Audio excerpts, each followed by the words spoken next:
हे बघ पुढे आता कसा ट्रॅप लावतो ह्याला, ह्या बघा. या या या तिकडून या, तिकडून या, तिकडून या. हा हा हा, धर धर धर धर धर, तिकडून धर, तिकडून धर धर धर धर धर. मारला. या बघ. येऊ.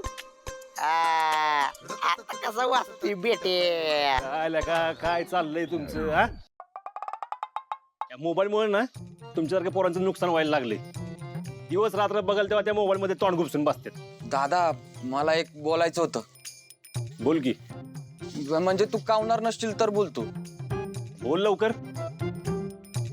दादा तुझ्या ऍक्सिडेंटच्या माग मला घातपाताचा संशय येतो या. माझं कशाला कोण घातपात करेल? तूच काही पुढे सोडू नको. अरे पुढे नाही सोडत आहे, खरंच सांगतोय मी. तुझा ऍक्सिडेंट जिथं झाला ना तिथं नायलॉनच्या दोऱ्या बांधल्या होत्या. आता तुला बघ आम्ही रिक्षामध्ये बसवलं तेव्हा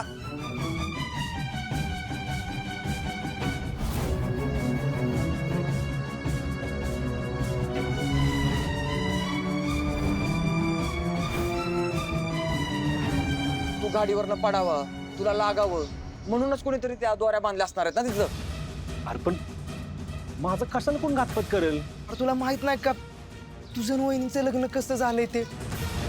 ती सरनोबत कशी आहेत माहित आहेत ना तुला? ती तुझ्यावर टपूनच असणार आहेत.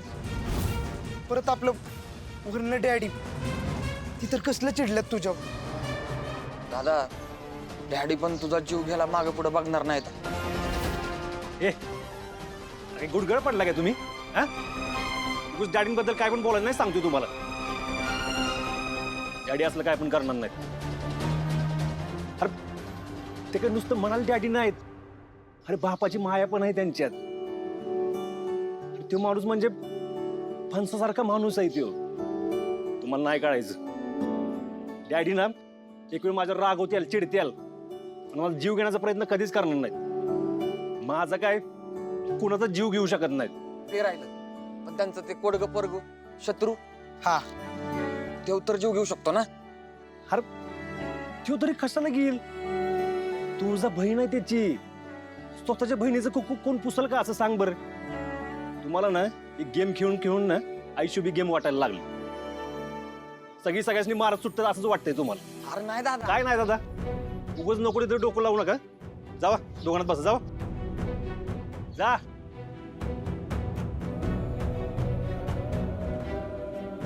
काय बी डोक्यात घेऊन बसते उगाच. शत्रू, आम्ही ऐकलं ते खरं आहे का? काय? हेच की सूर्याचा ऍक्सिडेंट झालाय. बाबू कसलं न्यूज नेटवर्क स्ट्रॉंग आहे दोघे बायकांचं. तास 2 तास झाले नसतील तर दोघींना कळलं पण लगेच. हे खरं आहे का? कुणी पोहोचवली खबर? सूर्याच्या घरनं फोन आलता का? काय विचारतोय मी, कोण आहे?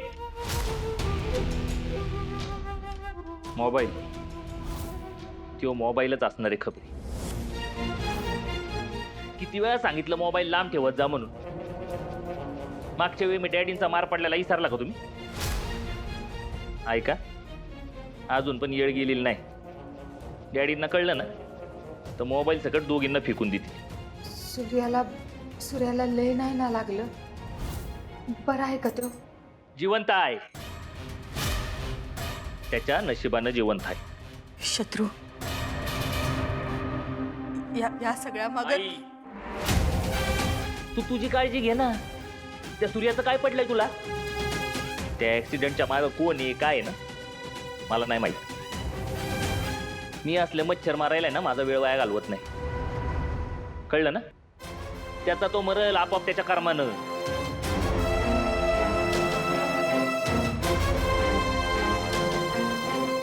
आणि अहो, त्याला मारणं माझ्यासाठी अवघड नाही बरं का. मच्छर चावायला लागला ना, नाही तर कानापाशी गुणगुण करायला लागला ना, त्याला जाग्यावर मारायचं असतं.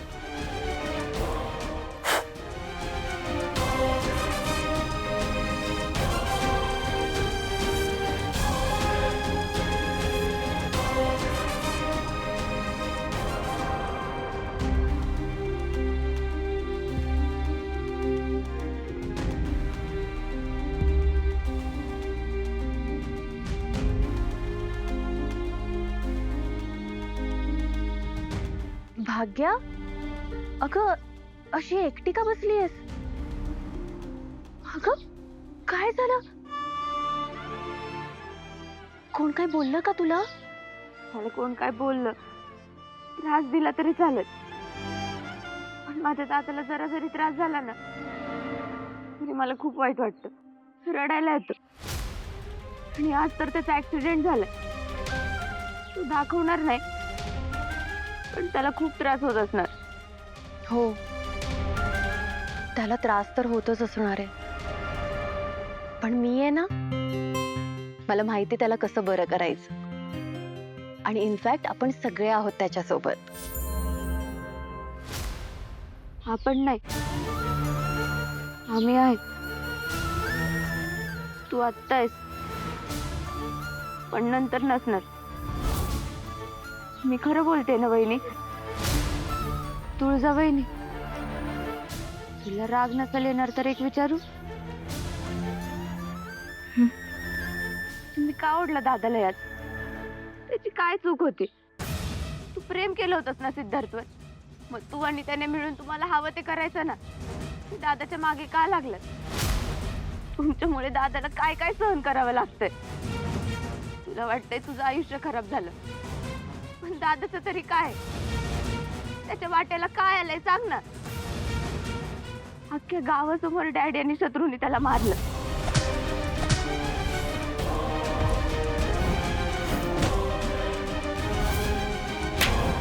पण तो एका शब्दानं पण उलटून बोलला नाही, कुणाचा अपमान केला नाही, तुझ्याबद्दलची एकही गोष्ट कुणाला कळून दिली नाही.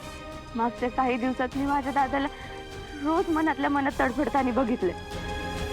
त्याची ही अवस्था नाही भगवत. तो आमचा श्वास आहे, आमची आई बाप सगळं तोच आहे ग. तुझ्यासाठी तुझं सगळं घर आहे, पण आमच्यासाठी फक्त दादा. त्याला काय झालेलं नाही बघू शकत.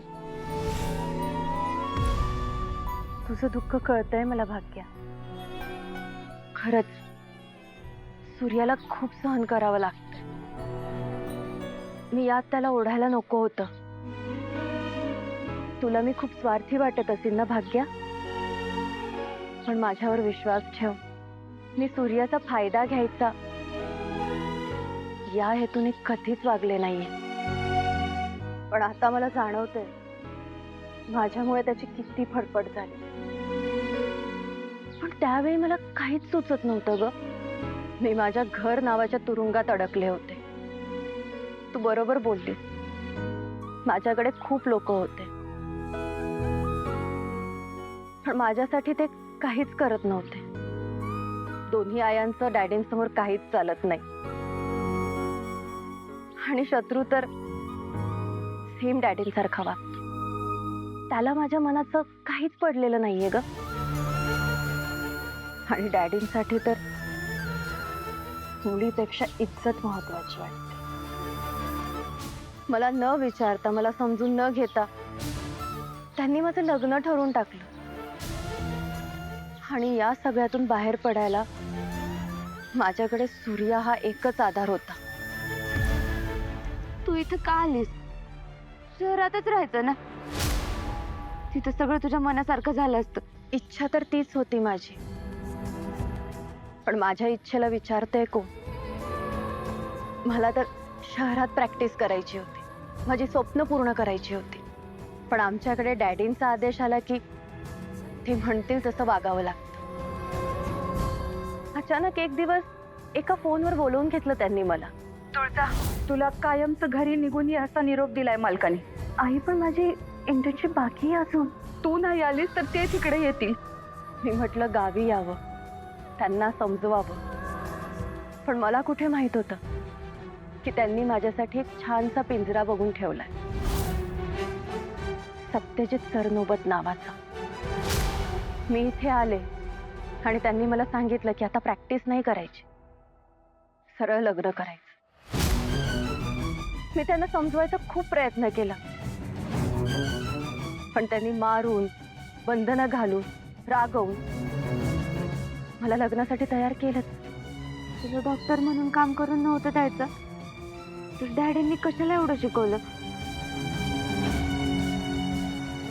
लग्नाच्या पत्रिकेवर डिग्री दिसावी म्हणून, माझं एका मोठ्या घरात लग्न व्हावं म्हणून, या लग्नाच्या निमित्ताने त्यांच्या बिझनेस डील्स व्हाव्यात म्हणून, राजकारणातलं त्यांचं स्थान भक्कम व्हावं म्हणून, त्यांची प्रतिष्ठा वाढावी म्हणून. एवढी शिकले मी, पण जराही स्वातंत्र्य नव्हतं. निवड करायचा हक्क नव्हता. आवड बोलून दाखवायची मुभा नव्हती.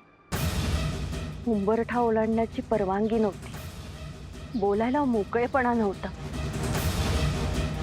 सतत घुसमट व्हायची. असं वाटायचं की लांब निघून जावं कायमचं, नाहीतर मरण यावं. लांबून तुला वाटत असेल ना, किती मोठं घर आहे, किती श्रीमंत माणसं आहे, किती सुखी असते. पण हे सगळं असूनही माझ्याकडे काहीच नव्हतं.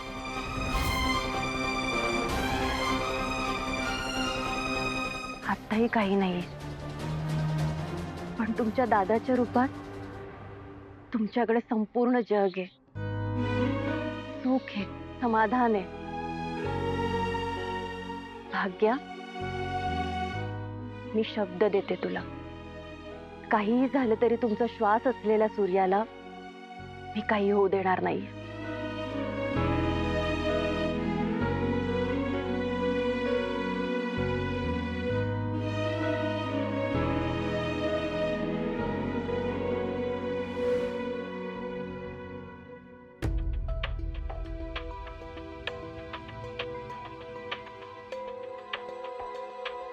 तू घरी फोन केला होता का आत्याला?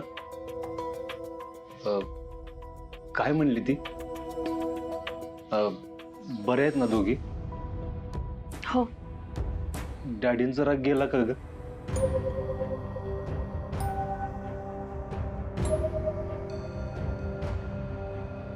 जितकं डॅडींना मी ओळखते, मला नाही वाटत इतक्या सहसा त्यांचा राग जाईल. इथे डॅडींचा राग संपत नाही आणि तिथे आईची काळजी करणं संपत नाही. खरंच नशीबवान आहेस ब तू. तुझी काळजी करायला तुझ्याकडे 2-2 आहेत. नाहीतर माझं नशीब. सूर्या, तुझ्यावर जीव लावायला, तुझी काळजी करणाऱ्या 4-4 बहिणी आहेत तुझ्याकडे. आई तर सगळ्यांच्याच नशिबात असते, पण अशा बहिणी प्रत्येकाच्या नशिबात नसतात. ते पण आहेच खरं. तुळजा, सॉरी. कशाबद्दल रे? अगं, मी तुला म्हणलं होतं सिद्धार्थला शोधायला जाईन, पण ती गाडी घसरली आणि... आता असं बोलून तू लाजवतोयस का मला? बर, हा फोन ठेव तुझ्याकडे. सिद्धार्थला फोन करत राह. बघ लागतोय का. मी दुकानात जातो. नाही नाही, नकोय मला हा फोन. हा फोन तू तुझ्याचकडे ठेव. असा एकटा फिरत असतोस, पुढे काही गडबड झाली तर ऍटलीस्ट फोन करून तुला कळवता तरी येईल. माझ्यापेक्षा जास्त तुला या फोनची गरज आहे. तू ठेव फोन. अगं नाही नाही, मला कशाला लागतोय फोन. असू दे, ठेव तुझ्याकडे. अरे सूर्य, सांगितलं ना मी तुला, मला नकोय फोन. तू ठेव तुझ्याकडे. मी मागून घेईन हवं तर, पण आता तू ठेव. तू पण ना माझ्या बहिणीसारखीच आहेस बघ. एकदम हट्टी. ऐकणारच नाहीस ना. येतो.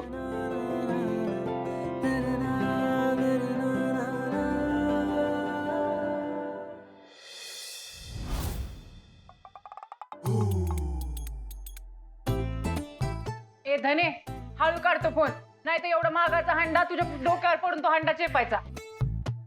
बाई, या फोनला हात लावणं म्हणजे कपलनं चोरून भेटल्यासारखी गत झाली. हक्का, मी काय म्हणते, आपण या फोन बद्दल वहिनीला सांगितलं तर म्हणजे तिचं पण थोडं इंटरनेट होईल ना. काय काय होईल? धनु दीदी, एंटरटेनमेंट म्हणायचंय ना तुला? तेच ते. सांगूया का? मग तशी काही हरकत नाही. पण तिने दादाला सांगितलं तर? हा, त्यात काय एवढं. मग तिला टेलायचं की बाबा दादाला टेलू नको, मग ती दादाला नाही टेलणार. धने, अगं तुझं इंग्लिश ऐकून ना कुणीतरी कानात तेल उतलगत वाटतंय. धनु दीदी, काय करतेस ग तू? कुठं काय काय नाही. काय नाही तर मग फोन कशाला लपवते? दे इकडे. भागू भागू नाही, भागू फोन दे, फोन दे, तुला सांगते, फोन दे, फोन दे मला माझ्या मैत्रिणीचे मेसेज आले की नाही ते बघायचंय. ती मला इम्पॉर्टंट नोट पाठवणार आहे ग, परीक्षा जवळ आले की नाही. दे मला फोन पाहिजे. मला माहितीये तुझा अभ्यास आणि आपलं ठरलंय ना की संध्याकाळी फोन हातात नाही घ्यायचा म्हणून. तू घेणारच असेल तर मला 2 लेटेस्ट गाणी ऐकायचे. भागू मला फोन दे, चल ना चल. मला पनीर चीज हलव्याची रेसिपी बघायची. पनीर चीज गाजर हलवा असली रेसिपी असते? मग असते की.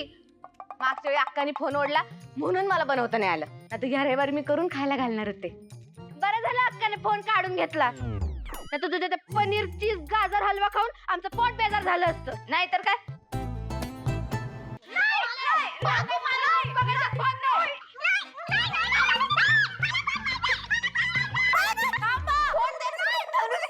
हे काय लहान पोरांसारखं भांडताय?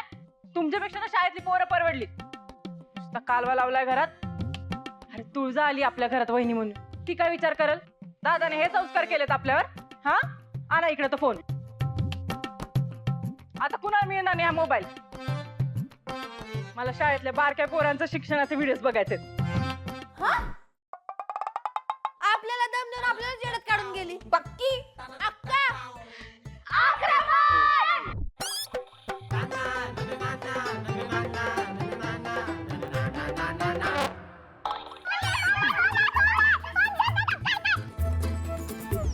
बाप रे, काय चाललंय तुमचं? कुठे काय?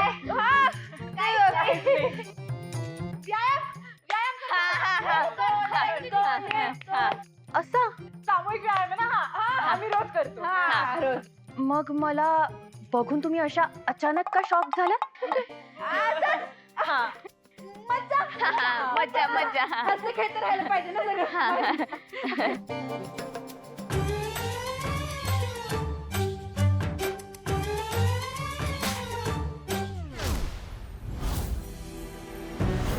मोबाईल? कोणाचा मोबाईल आहे? कोणता? धनु? धनु दीदी कोणाचा फोन आहे? धनु, हा फोन तुझ्या हातात कुठं आला? अगं भागूचा फोन आहे. तर तुझा फोन. ए भागू कुठून आणला मग? एक मिनिट. काय चाललंय तुमचं? माझ्यापासून काय लपवताय तुम्ही?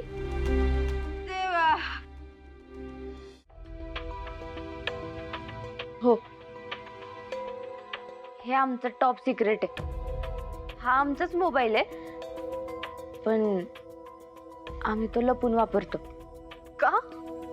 ते दादाला आवडत नाही ना आम्ही हा असला फोन वापरलेला. नाही म्हणजे ते सोशल मीडियावर पोरं कसं त्रास देतात, चुकीचे मेसेज करतात किंवा फोन करतात ना, म्हणून दादा आम्हाला फोनच वापरू देत. हा, हे काय लॉजिक आहे? अशाने उद्या घराबाहेर कोणी छेड काढेल म्हणून घराबाहेर पडायला बंदी घालेल तो. उलट आयुष्यात अनेक माणसं त्रास देतील, त्यांच्यापासून घाबरून लपून बसण्यापेक्षा त्यांचा सामना कसा करायचा हे मुलींना शिकवलं पाहिजे. मोबाईल वापरायला न देणं हा काही उपाय नाहीये यावर. कधीपासून ही लपवाछपवी सुरू आहे? झाली आता 3 वर्ष. गेली 3 वर्ष तुम्ही असा मोबाईल लपून छपून वापरताय? येऊ द्या सूर्याला, मी बोलतेच त्याच्याशी. नको दादाला नको सांग. काय बी दादाला सांगायचं नाही हा. नको ना. नको, दादा चिडेल. त्याला असं वाटेल की आम्ही त्याला फसवतोय. अगं पण त्याचं हे वागणं चुकीचं आहे हे त्याला सांगायला नको का? नको ना ग, तो खूप दुखावला जाईल. हा वहिनी प्लीज यातलं काय बी दादाला टेलू नको. बरं ठीक आहे, पण एका अटीवर. कुठल्या? हा मोबाईल तुम्ही मलाही वापरायला देणार. अगं एवढंच ना? ठीक आहे वापर. तुला जेवढा वापरायचा ना तेवढा वापर. फक्त वापरून झाल्यावर तो स्विच ऑफ करून आतल्या हंड्यात नीट ठेवायचा. बर, आता काहीच अडचण नाही. आपल्या टॉप सिक्रेट मध्ये वहिनी पण सामील झाली. आता एक सेल्फी झालंच पाहिजे. भारी आयडिया. हा क्षण ना एकदम मोरेबल करून टाकू. धनु, अगं मेमोरेबल असतं ते. ते मेमोरेबल. चला असं करा